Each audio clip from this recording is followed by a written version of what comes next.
Hello everyone how are you. ਅੱਜ ਆਪਾਂ continue ਕਰ ਰਹੇ ਹਾਂ ਜੀ ਸੇਮ ਚੈਪਟਰ ਕਪੈਸਿਟਰ। ਤਾਂ ਲਾਸਟ ਵੀਡੀਓ ਦੇ ਵਿੱਚ ਆਪਾਂ ਐਕਸਪਲੇਨ ਕੀਤਾ ਸੀ ਕਿ ਕੰਡਕਟਰਸ ਕਿਸ ਤਰ੍ਹਾਂ ਬਿਹੇਵ ਕਰਦੇ ਆ ਜਦੋਂ ਉਹਨਾਂ ਨੂੰ ਪਲੇਸ ਕਰਦੇ ਆ ਐਕਸਟਰਨਲ ਇਲੈਕਟ੍ਰਿਕ ਫੀਲਡ ਦੇ ਵਿੱਚ। ਤੇ ਡਾਈਲੈਕਟ੍ਰਿਕਸ ਦੀ ਗੱਲ ਕੀਤੀ ਸੀ कि दो तरह के डाइलैक्ट्रिक्स है, पोलर डाइलैक्ट्रिक्स तो नॉन पोलर डाइलैक्ट्रिक्स। जो उन्होंने आप इलैक्ट्रिक फील्ड के प्लेस करते हैं तो उन्होंने पोलराइजेशन होती है। जो तुम लास्ट टॉपिक अजे तक नहीं किया तो उसका लिंक मैं डिस्क्रिप्शन बॉक्स के दे रहा। जो PDF नोट्स है उसका लिंक भी मैं तो डिस्क्रिप्शन बॉक्स के दे रहा। तो अज आप टॉपिक करना है जी कैपेसिटर।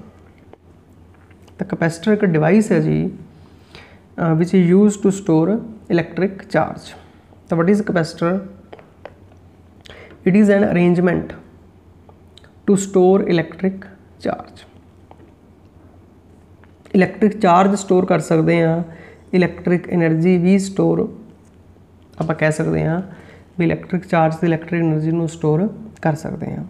ਹੁਣ देखो ਇਹਦੇ ਵਿੱਚ ਕੀ ਕਨਸੈਪਟ यूज़ ਕੀਤਾ ਜਾਂਦਾ। सपोज करो एक कंडक्टर है, इसनों ਆਪਾਂ चार्ज देता क्योंकि एक सिंगल प्लेट है, इस दे उपर चार्ज आ गया, चार्ज इस दे उपर स्टोर हो गया, तो इसनों आप कहांगे जी single plate capacitor. But mostly जो कैपेसिटर यूज़ होंगे वो पैरेलल प्लेट कैपेसिटर यूज़ होंगे हैं। देखो किस तरह होंगे जी, दो प्लेट्स यूज़ की जाती हैं। जिस तरह ये दो पैरेलल प्लेट्स है, दो कंडक्टर्स है। तो फस्ट प्लेट के उपर आप कुछ चार्ज देता, उस चार्ज में आप कहा जी प्लस क्यू। जो सैकेंड प्लेट है उसके उपर आप equal amount of negative charge देता जी माइनस क्यू। तो फस्ट प्लेट की पोटेंशियल V1 है, सैकेंड प्लेट की पोटेंशियल V2 है। तो दोनों प्लेट्स के जो पोटेंशियल डिफरेंस है that is V1 minus V2 is equal to V। तो V is the potential difference between two plates. हो सकता है जी इन्हों के उपर जो चार्ज है वो डिफरेंट भी हो, ठीक है। बट इत्थे आप जो केस डिस्कस करांगे वो सारे उन्होंने उपर सेम चार्ज ही होएगा कि टोटल चार्ज जो है पैरेलल प्लेट कैपेसिटर के उपर वो 0 होएगा, ठीक है। जिन्ना पॉजिटिव प्लेट पर चार्ज होएगा उन्ना ही इक्वल अमाउंट के नैगेटिव चार्ज दूसरी प्लेट पर होएगा। तो आप इत्थे इस तरह के केस ही डिस्कस करने हैं। तो इत्थे हुंदा की है जी कि जिहड़ा पोटेंशियल डिफरेंस क्रिएट हो रहा है इस इन्हां दोनों प्लेट्स दे विच वो डायरैक्टली प्रोपोर्शनल होएगा जिन्ना इन्हां प्लेट्स के उपर चार्ज है। तो पोटेंशियल डिफरेंस बढ़ता जाएगा जिस तरह इन्हों के उपर चार्ज इनक्रीज हो रहा है। तो V is directly proportional to Q। या आप ऐ कह सकते हैं कि Q is directly proportional to V। ये भी ठीक है ना, एक ही गल है। तो जो आप प्रोपोर्शनैलिटी का साइन हटाने तो we can write Q is equal to C। C इत्थे कॉन्स्टेंट है तो C ही इत्थे कैपेसिटेंस नूं रिप्रजेंट करता है, where C is constant and is called capacitance, ठीक है जी। तो कैपेसिटेंस की चीज़ है? कैपेसिटेंस जो है कैपेसिटर की एबिलिटी है टू स्टोर इलैक्ट्रिक चार्ज। तो आप कैपेसिटेंस को भी डिफाइन करते हैं। देखो जी, तो कैपेसिटेंस की चीज़ है? It is the ability of conductor to store electric charge कि उस दे विच कितना चार्ज स्टोर हो सकता है। देखो चार्ज स्टोर होने की भी एक लिमिट है। तो इत्थे आप C की गल करते हैं जी, जो आप कैपेसिटेंस बनाई है। तो इस फॉर्मूले तो जो आप C कैलकुलेट करिए तो C किस दे इक्वल होएगा Q डिवाइडेड बाय V। तो आप इत्थे C के SI यूनिट फाइंड करते हैं क्योंकि Q के जो इलैक्ट्रिक चार्ज है उसके SI यूनिट होंगे कूलम, तो जो पोटेंशियल डिफरेंस है उसके SI यूनिट होंगे जी वोल्ट। तो कूलम पर वोल्ट इसनूं नाम दिता जाता है फैरड। तो जो आप यूनिट चार्ज लीए तो यूनिट पोटेंशियल डिफरेंस होवे तो 1 कूलम डिवाइडेड बाय 1 वोल्ट इसनूं क्या जाता जी 1 फैरड। तो 1 farad is equal to 1 coulomb per volt. 1 farad की चीज़ है? तो 1 फैरड नूं आपां डिफाइन कर सकते हैं कि 1 farad is the capacitance of capacitor. कि 1 फैरड इज़ कैपेसिटेंस कदों कि when 1 coulomb is the charge on plates of capacitor कि दोनों प्लेट्स पे पहली प्लेट पे +1 कूलम दूसरी प्लेट पे -1 कूलम, ठीक है। And 1 volt is the potential difference between two plates, ठीक है जी। तो हुण इत्थे आपां दो प्लेट्स की गल कर रहे हैं, जे आपां पैरल प्लेट कैपेसिटर की गल कर रहे हैं। जे आपां सिंगल प्लेट की गल करते हैं तो फिर दूसरी प्लेट आपां कित्थे, दूसरी प्लेट आपां लैंदे जी इनफिनिटी ते, ठीक है, तां भी दो प्लेट्स हो गई जी। जिहड़ा इत्थे फैरड है ये एक लार्ज यूनिट है, बिग यूनिट है चार्ज का। तो मोस्टली जो भी आप न्यूमेरिकल्स की गल करांगे तो उनके micro farad, pico farad unit जोड़े यूज़ किए होंगे। 1 micro farad is 10⁻⁻6 farad, 1 pico farad is 10⁻12 farad. तो तुहानूं समझ लग गया होएगा जी कैपेसिटर की चीज़ है। तो कैपेसिटर एक अरेंजमेंट है टू स्टोर इलैक्ट्रिक चार्ज। तो कैपेसिटेंस की है, it is the ability of conductor to store electric charge. Clear. तो हम देखो जी, अब नैक्सट टॉपिक कर रहे हैं capacitance of parallel plate capacitor. ये आप एक पैरल प्लेट कैपेसिटर लिया सेम जो पहला डायग्राम ड्रॉ की है कि फर्स्ट प्लेट है उसके उपर पॉजिटिव चार्ज है, सैकेंड प्लेट है उसके उपर equal amount of negative charge है। इन दोनों प्लेट्स के जो सैपरेशन है, जो डिस्टेंस है दैट इज़ डी, तो जो पोटेंशियल डिफरेंस है वो वी है। ठीक है, मतलब इसकी पोटेंशियल V1 है, इसकी V2 है, तो पोटेंशियल डिफरेंस कितना है, potential difference is equal to V। ठीक है जी। तो आप चार्ज डेंसिटी भी कह सकते हैं कि इनके उपर प्लस सिग्मा चार्ज डेंसिटी है, इनके उपर माइनस सिग्मा चार्ज डेंसिटी है। एरिया ऑफ प्लेट बहुत इंपॉर्टेंट है। एक लाइनस नहीं है, ये लाइन चार्ज नहीं है, आप प्लेट्स की गल कर रहे हैं, पैरल प्लेट। तो ये पैरल प्लेट कैपेसिटर है, दो प्लेट्स है एक दूसरे के पैरल, जिवें मैं हैंड्स रख रहा कि इस तरह, तो दो प्लेट्स है जी एक दूसरे के पैरल है। तो जो सिग्मा चार्ज डेंसिटी है तो इन दोनों प्लेट्स के विच इलैक्ट्रिक फील्ड इंटेंसिटी कितनी होएगी, सानू पता है जी electric field from positive to negative होंदा है। ठीक है, जे आप इलैक्ट्रिक फील्ड इंटेंसिटी की गल करिए तो याद होएगा जी गॉस लॉ दे विच आपां एक टॉपिक कीता सी electric field intensity due to two parallel sheets.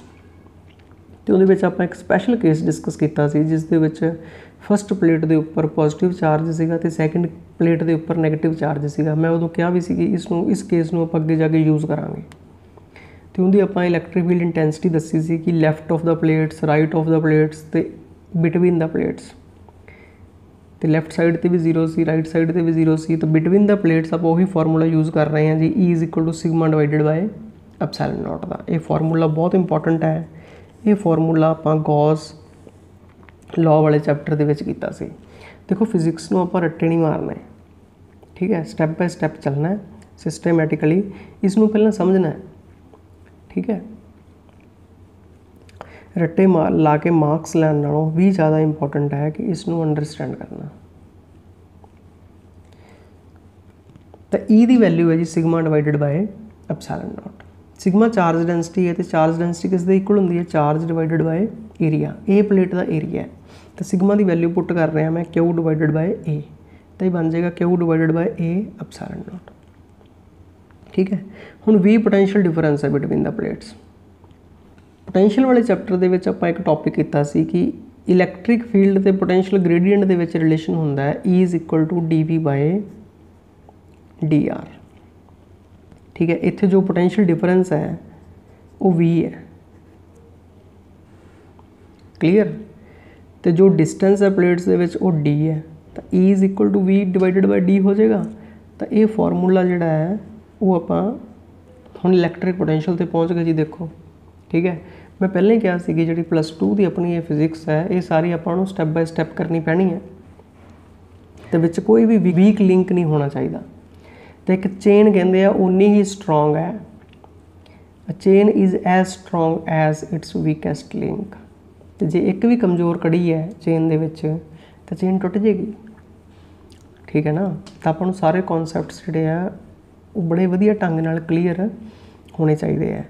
तो ई दा फार्मूला आपां कीता सी पोटेंशियल ग्रेडियंट नाल dV बाय dr नाल। तो dV इत्थे पोटेंशियल डिफरेंस कितना है V, तो डिस्टेंस बिटवीन प्लेट्स कितना है जी D। ठीक है, तो E is equal to V divided by D। ये आप फार्मूला यूज़ करते हैं जी इलैक्ट्रिक फील्ड का पोटेंशियल डिफरेंस दे नाल V divided by D। From equation 1 तो इक्वेशन 2 देखो जी, इन दोनों आप इक्वेट कर दें तो ये बन जाएगा Q divided by epsilon naught A is equal to V divided by D। इनदे विचों आप कैपेसिटेंस फाइंड करने की कोशिश करते हैं। Q is equal to CV formula होंदा देखो। ठीक है, तो आप क्यू तो वी इनू उस तरीके नाल लिखण की कोशिश करते हैं जी। देखो नैक्सट स्टैप दे विच आपां एप्सिलॉन नॉट इस साइड ते लै जांदे हैं, तो Q is equal to epsilon naught A divided by D into V.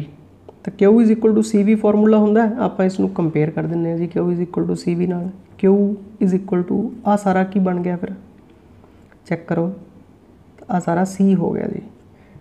तो C is equal to epsilon naught A divided by D. ये बहुत ही इंपॉर्टेंट फॉर्मूला है जी कैपेसिटेंस का, वेरी इंपॉर्टेंट।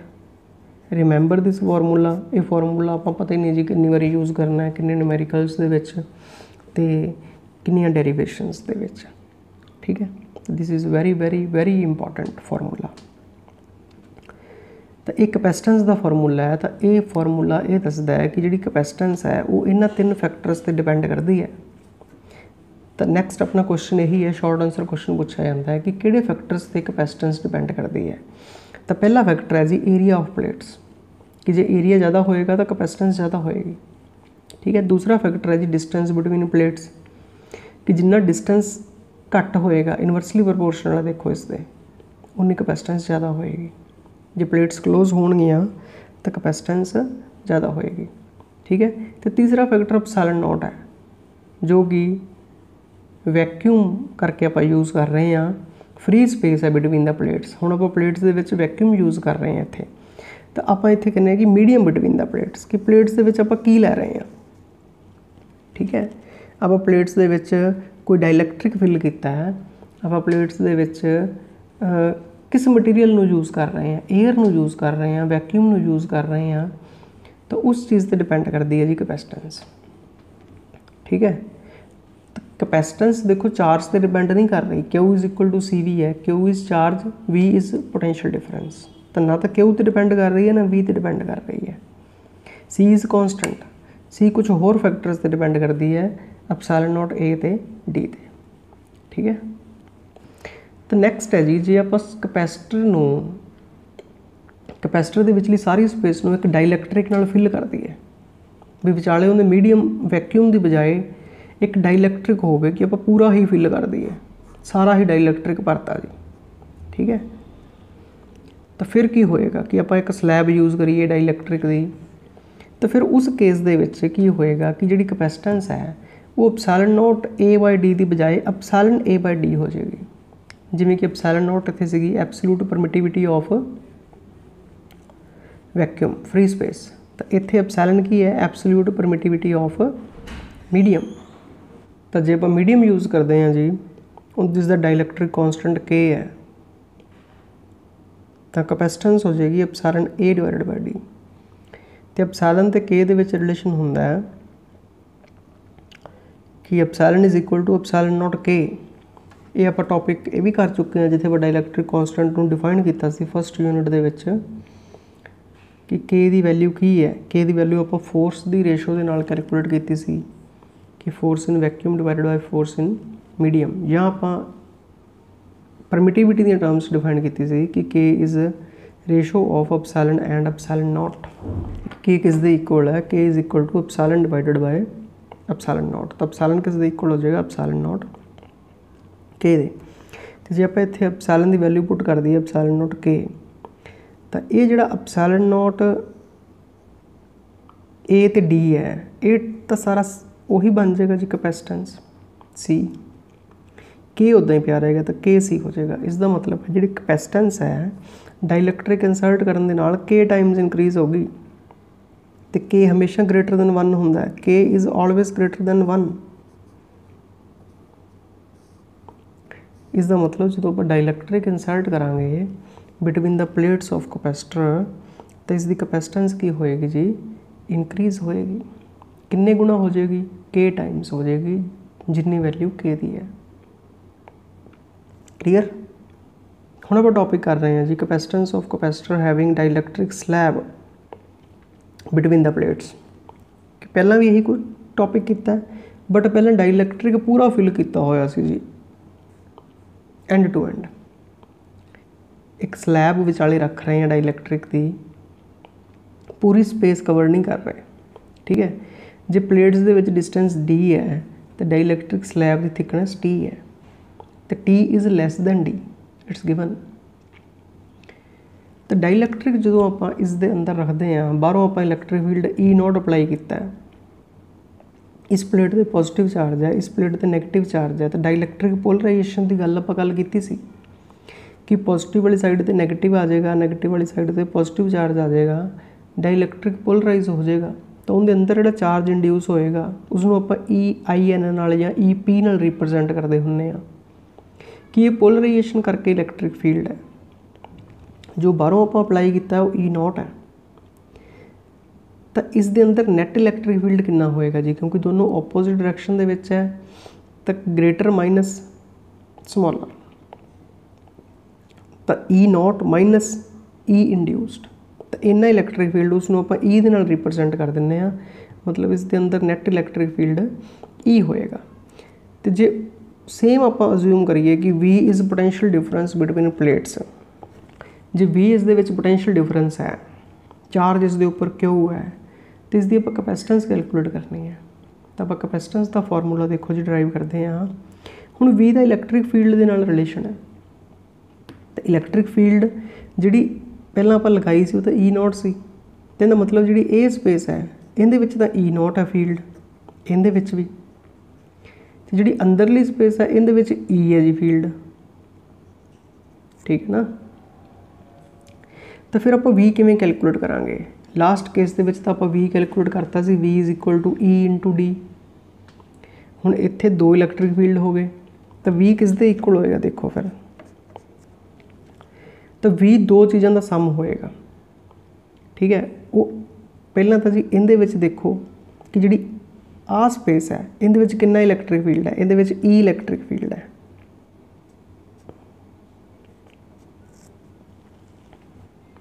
तो जो E0 इलैक्ट्रिक फील्ड है वो किन्नी किन्नी स्पेस है, वो इहदे विच ते इहदे विच है, मतलब ये लेंथ किन्नी बच गई, ये बच गई जी D माइनस T, D दे विचों T सबट्रैक्ट कर दो तो इहदे विच E0 है जी इलैक्ट्रिक फील्ड, तो E0 into D minus T,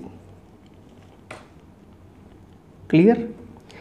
तो जो पोटेंशियल डिफरेंस है हुण दो टर्म्स का सम होएगा कि दो पोटेंशियल डिफरेंस है, एक तो इहदे विच पोटेंशियल डिफरेंस है तो बाकी इन्हां दोनों साइड्स से पोटेंशियल डिफरेंस है। हुण दो इलैक्ट्रिक फील्ड आ रहे हैं जी, ये भी थोड़ा जिहा टिपिकल हो जाएगा, तो आप उन्होंने E0 नूं E दे विच चेंज कर लैंदे आ, क्योंकि K की डेफिनेशन होंदी है जी, देखो K आप डिफाइन किया सी, K is equal to F0 divided by F होंदा, force in vacuum divided by force in medium. तो फोर्स किसदे इक्वल होंदा जी, चार्ज इंटू इलैक्ट्रिक फील्ड, तो ये बच जाएगा जी E0 डिवाइडेड बाय E, तो E0 तो E दे विच रिलेशन आ जाएगा, ठीक है। तो जे आप इत्थों E0 divided by E is equal to K है, तो E किस दे इक्वल हो जाएगा जी E0 डिवाइडेड बाय K, ये E की वैल्यू आप इत्थे पुट कर देंगे, ठीक है। तो V is equal to E0 divided by K into T plus E0 into D minus T। हुण देखो हुण दोनों दे विचों E0 कॉमन ले लांगे, तो मैं आ टर्म पहला लिख रहा जी, ठीक है, D माइनस T, आ टर्म पिछे लिख रहे हैं जी प्लस T बाय K।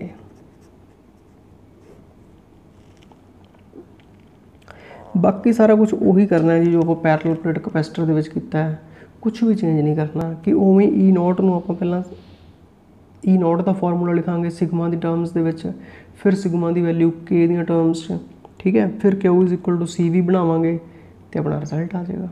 बस इत्थों तक ही डिफरेंस सीगा, बाकी सारा सेम टू सेम है जी। देखो पहला आप E0 की वैल्यू पुट करते हैं, sigma divided by epsilon not, जो आप पहला पुट की है, ठीक है। हुण सिग्मा की वैल्यू पुट करांगे, सिग्मा की वैल्यू कितनी होंदी है जी, चार्ज डिवाइडेड बाय एरिया,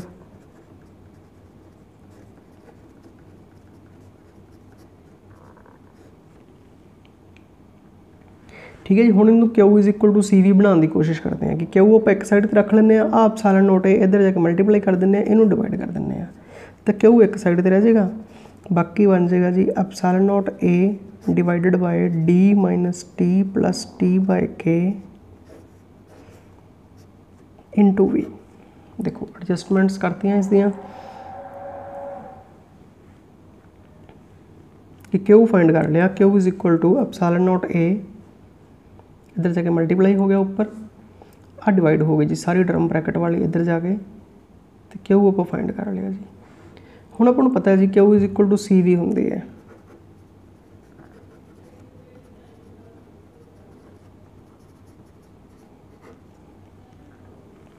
ठीक है। तो Q is equal to C V, इसका मतलब आ सारी टर्म सी नूं रिप्रजेंट कर रही है। कंपेयर 1 एंड 2, तो सी की वैल्यू बन जाएगी, आ सारा सी आ गया जी, तो C is equal to epsilon naught A divided by D minus T plus T divided by K. तो this is capacitance of capacitor with the dielectric slab between the plates having thickness less than the distance between plates, ठीक है। हुण ये capacitance जी है पिछले case नालों जो आप पहला कैपेसिटेंस फाइंड की सी विदाउट डाइलैक्ट्रिक आप कैपेसिटेंस फाइंड की C epsilon naught A divided by D. तो हुणे देखना है कि कैपेसिटेंस इनक्रीज हुई या डिक्रीज हुई या कोई फर्क नहीं पिया। तो देखो इसनों थोड़ा जिहा मॉडिफाई करके लिखते हैं, epsilon naught A D minus T, इन दोनों चो टी कॉमन ले लेने, तो ये बन जाएगा जी 1 प्लस, क्योंकि बाहर माइनस है तो इत्थे माइनस आएगा, मैं भी प्लस लिखी जाना, ठीक है। कोई नहीं जी, आप करैक्ट कर दें, ठीक है। 1 माइनस 1 बाय के आएगा, क्योंकि टी तो आप बाहर कॉमन ले लिया जी, ठीक है। तो एक्सप्रैशन बन जाएगा D minus T 1 minus 1 by K. तो हुण सीधा सीधा दिखाई दे रहा जी, आ एक टर्म बनाती मैं, डी माइनस समथिंग है, डी दे विचों कुछ सबट्रैक्ट कर रहे हैं, जो डी दे विचों कुछ सबट्रैक्ट करांगे तो वैल्यू डी तो लेस होएगी, डिनोमिनेटर डिक्रीज़ करेगा, ठीक है, तो पूरी वैल्यू इनक्रीज़ करेगी, तो इसका मतलब कैपेसिटेंस बढ़ेगी। So capacitance of capacitor increases with insertion of dielectric slab between the plates, की डाइलैक्ट्रिक स्लैब इंसर्ट करने नाल कैपेसिटेंस बढ़ गई। चलो हुण फिर आप उस केस ते आइए, जे मान लो आप पूरी स्पेस ही फिल कर दिए कि जी अपनी स्लैब है वो इन्नी ही हो जाए भी टी तो डी बराबर हो जाना, आप पूरी स्पेस ही कवर कर दिए, तो देखिए वही एक्सप्रैशन बनता है जो आप पहला बनाया सी, ठीक है, कि वही एक्सप्रैशन आता है। तो लेट अस चेक, तो फिर आप की करना है, when T is equal to D, कि जो T is equal to D हो गए आप पुट कर दें जी, पुट इन 3 या पुट इस एक्सप्रैशन के पुट कर दो, जिन्हें जो मर्जी पुट कर दो जी, कोई गल है, कोई फर्क नहीं पैना। तो सी किस दे इक्वल हो जाएगा, epsilon naught A divided by D minus T की जगह तो डी पुट कर दें प्लस डी बाय के, डी नाल डी कैंसल जी, के ऊपर चला जाएगा, तो सी किस दे इक्वल हो गया, के epsilon naught A divided by D. देखो यही एक्सप्रैशन आप लास्ट पेज पे किया सी ना, कि जो आप पूरी स्पेस फिल कर दें तो फिर कैपेसिटेंस कितनी हो जाती है, के epsilon naught A divided by D. Clear हो गया। हुण एक होर केस है जी, सपोज करो कि जे मैं डाइलैक्ट्रिक की जगह पे ये डाइलैक्ट्रिक स्लैब ना हो, एक कंडक्टिंग स्लैब आप रिप्लेस कर दिए, कि पूरी स्लैब आप रिप्लेस कर दिए विद कंडक्टर, कि एक कंडक्टिंग स्लैब हो, तो फिर की फर्क पेगा, तुम एक्सप्लेन कर सकते हो, सारा expression same to same derive कर सकते हो कि रिजल्ट की आएगा। चलो सारा कुछ सेम है जी, अब फाइंड करना है capacitance of capacitor having conducting slab between the plates of capacitor, ठीक है। सेम वे नाल आप स्टार्ट करना है, बट की होएगा कि जी इलैक्ट्रिक फील्ड इनसाइड है ई वो 0 हो जाएगी, क्योंकि कंडक्टर के इनसाइड इलैक्ट्रिक फील्ड 0 होंदा है, ठीक है। तो हुण तुसीं करना है जी सॉल्व, इत्थों ही लैके चलना है, V is equal to E T plus E naught into D minus T, E 0 हो जाएगा, कंडक्टर के इनसाइड ई 0 हो जाएगा, तो आ टर्म खत्म हो जाएगी, मतलब आप कल्ली आही टर्म लैके चलांगे, ठीक है। सारा same to same procedure use करना है। तो मैनू डेरीवेशन करके दिखाओ जी, इनू करो कंप्लीट, तो उनकी एक पिक लो, उनकी फोटो खिंचो तो मैनू सेंड करो, ठीक है। आई विल चैक कि तुसी की कीता है, कि तुहानू गल समझ लगी कि नहीं लगी। रिजल्ट ड्राइव करो, कैपेसिटेंस फाइंड करो, इत्थों तक पहुँचो इस तरह के एक्सप्रैशन तक, तो ये दसो कि कैपेसिटेंस इनक्रीज़ होएगी या डिक्रीज़ होएगी या कोई फ़र्क नहीं पड़ेगा, ठीक है जी। So all the best, have a nice day.